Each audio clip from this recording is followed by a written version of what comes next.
Welcome, folks. Welcome to episode 40 of I Market Me. Today, I'm going to talk about when did network marketing as a business start.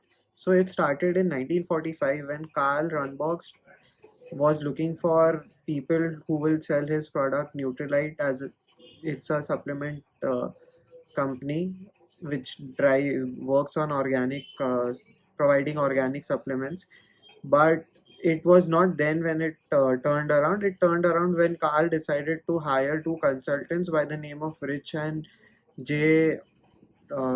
Rich and J. So when they came into this business, they realized that the potential was much stronger and much more better than what is anticipated by Carl. So they launched their own company as well by the name of Amway in 1972.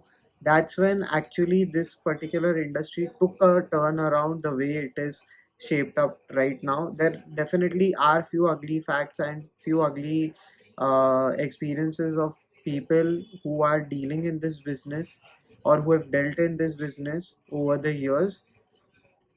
But having said that, this industry is a $200 billion industry, which USD, which is huge. The kind of industry this is, because this is direct to participant or direct to consumer. There is no other middleman in this particular business.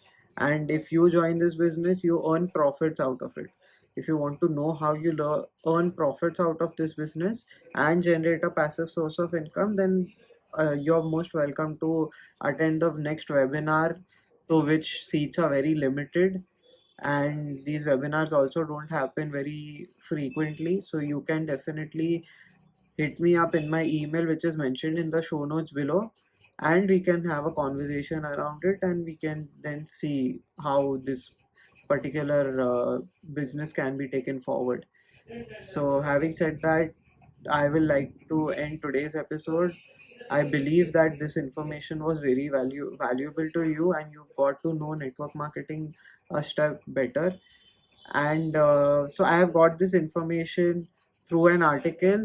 The link to that article is mentioned in the show notes below, so do make sure you go to that article and read about network marketing. It also covers the various aspects of network marketing, which I have been speaking about regularly on my podcast and my YouTube channel. So I believe you find this article useful as well, and it gives you a positive perspective of the network marketing industry and how you can generate a passive source of income. If not, then you can also read upon the book The Business of 21st Century, authored by Robert Kiyosaki, which again speaks in length about how good an opportunity this is. So yes, I'll see you with my next episode, and take care. Bye bye.